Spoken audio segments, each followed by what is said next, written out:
এখানে স্কুটি রাখা যাবে না, স্কুটি রাখা যাবে।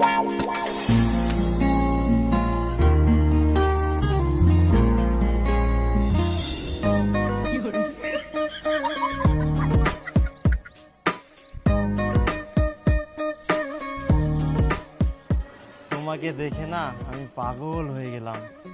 I love you. কিছু বললেন? কই না তো, আপনাকে কিছু বলিনি। বলছি কি স্কুটিটা একটু উপরে উঠিয়ে দেন বারান্দার মধ্যে, তাহলে আমি দেখতে পারবো আর সিটও গরম হবে না আপনার। আচ্ছা ঠিক আছে।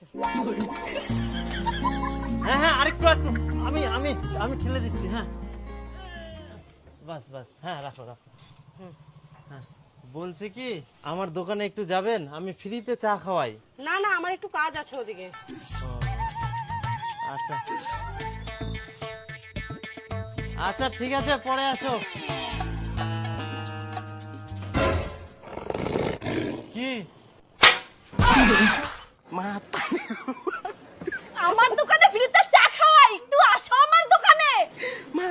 যেই মেয়ে মানুষ দেখতে পাইছে সঙ্গে সঙ্গে সবার জড়িত সব পাল্টে গেল। মানুষ দোকানের সামনে গাড়ি টোটো সাইকেল কিছুই রাখতে পারে না, আরেকজন মহিলা আসছে স্কুটি নিয়ে, তাতেই পাগলা একবারে দোকানে বারান্দা রাখতে দিচ্ছে। দাঁড়াও, তোমার দোকানদারি করে আজকে থেকে শিখাচ্ছি। একটা মহিলা স্কুটি নিয়ে এসে কোথায় রাখবো ওই জন্য রাখতে বলছি। চোরের আবার বড় গলা। চলো বাড়িতে, আজকে থাকি বাড়ি কাজ সব তুই করবো আর মই দোকানে থাকি।